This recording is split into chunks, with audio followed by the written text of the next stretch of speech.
The last hours of a bad Santos. The shimmering sunlight encouraged Pepito to wake up. He looked quickly to his sleeping father and nudged him awake. Tatang, wake up! Okay. Wiping the sleep from his tired eyes, Jose Abad Santos stretched his thin frame and put on his eyeglasses. He stood up as the guard opened the schoolhouse door and beckoned them to follow him for breakfast.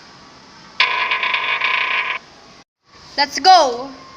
Outside the camp was stirring once again. As they walked by the school building, which served as the quarters of the Japanese soldier like General Kawaguchi, Pepito saw Fukui and Ida drive up. Are they Fukui and Ida? Oh, they are! The guard led them to the small hut that served as kitchen and mess hall. Pepito and his father joined the line for breakfast. They sat under a coconut tree apart from the soldiers. It is a beautiful day, Pepito. How's your sleep? It's okay, father, but our breakfast did not change at all. It's still dried fish and pandesal.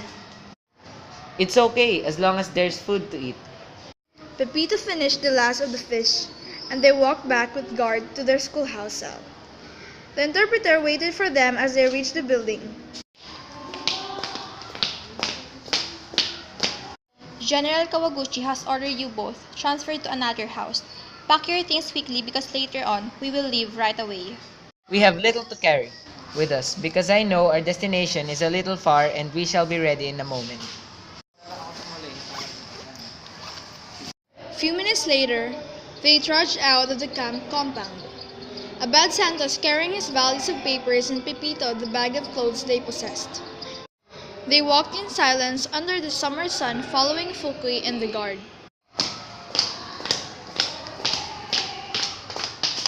Only few Japanese soldiers were about the town of Malabang. The houses were shuttered and closed save for a few that had been taken over by the occupation troops. They stopped before a two-story wooden house near the northern edge of the town. The river is closed, Tatang. We can beat ourselves today. No, you will not leave this house. It is the general's orders. He mentioned for them to follow him up the wooden stairs where Ida and the other camp interpreter was waiting for them.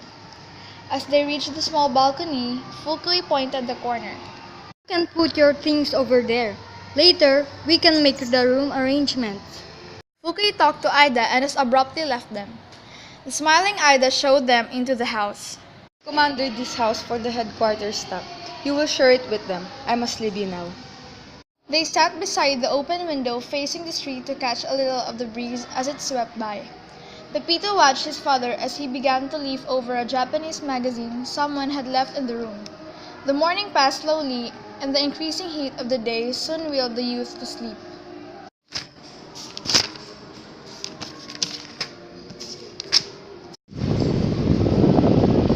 The noon hour came, and with it the officers noisily clamped in. There were a few questioning looks directly at them, but no conversation was attempted. As a few minutes later, the orderlies with the lunch pails arrived. A lunch was quickly served. Mr. Abad Santos, let's have our lunch.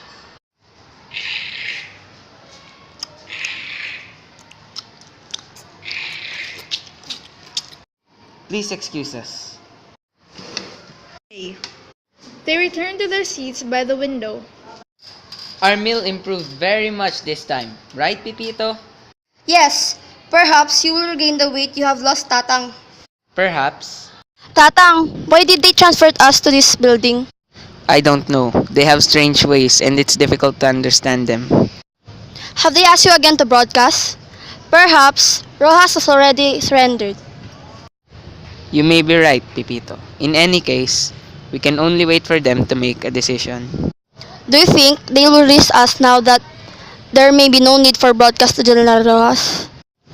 I don't know, my son, but I wish. I wish to, Tatang, but let's just ask Aida and Fukui, Tatang. They should be in a position to know, and I think... No, it would not be good to show them that we are interested in what they intended to do with us. Once again, the two lapsed into silence, Abad Santos losing himself in reverie, while his son stared out into the shimmering heat of the day. Pepito saw Fukui come up the road. Fukui. Father, it's Fukui. I saw him. Mr. Abad Santos, Father, he's calling you. What does he need? the general would like to see you. Let's go. Let me go with you this time, Tatang. I'm sure they will not let you. It's alright, son. This is another of the interrogation sessions, and I shall be back shortly. Pepito watched his father join Fukui walk back toward the camp compound. A half hour later, he saw them returning with a squad of soldiers. Abad Santos didn't enter the house and Pepito saw his father and Fukui talking. He quickly ran down and saw his father smiling. What is it, Tatang? Are we to be released and return to Manila? What? You and your father can go to that nearby hut, but only for a few minutes. Abad Santos took his son by the shoulder and they walked to the nearby hut across the road. They stood at a small veranda for the dilapidated nipa shack, Abad Santos looking squarely at his son.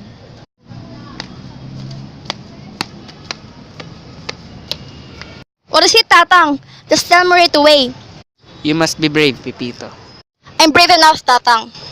I'm going to be executed. Oh, what? Don't cry. I thought you're brave enough.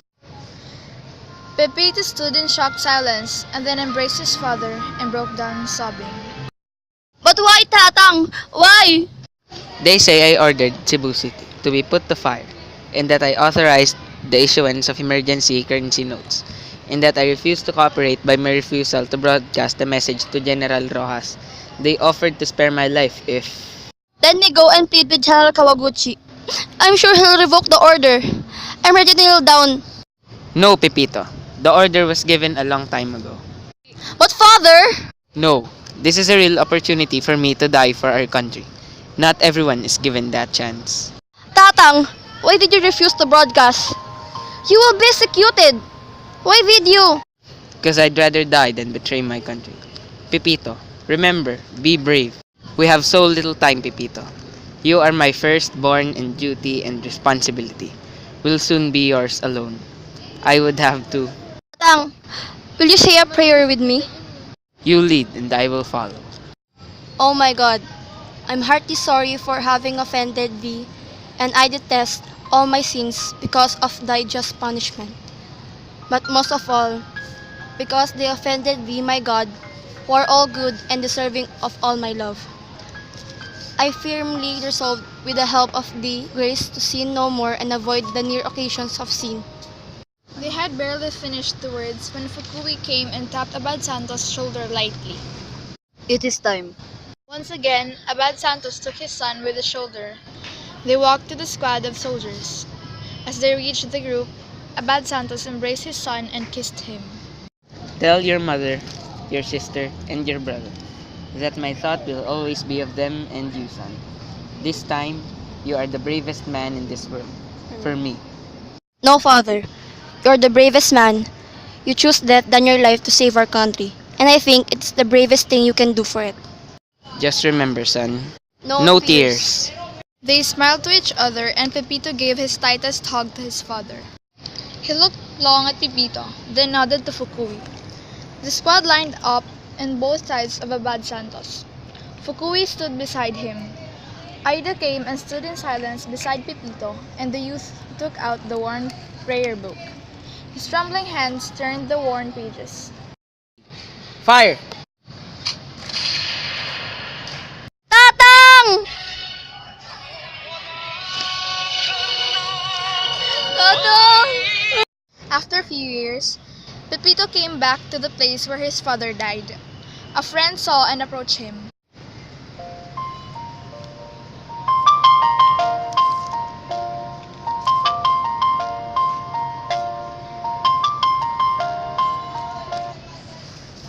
Oh, Pepito, why are you here? I'm here for my father. You know, there's no houses in this place except for Palayan. This is the place where my father was executed by the Japanese using a firing squad. But why? My father refused to broadcast, and he was accused by the things he did not really do. Oh, I'm sorry for your loss. It's fine. I'm just sad because not everyone knows that what my father did was an act of heroism. Not everyone knows that he is a hero. But I'm proud of him and of what he did. This is a real opportunity for me to have a father who died for our country. Not everyone is given that chance.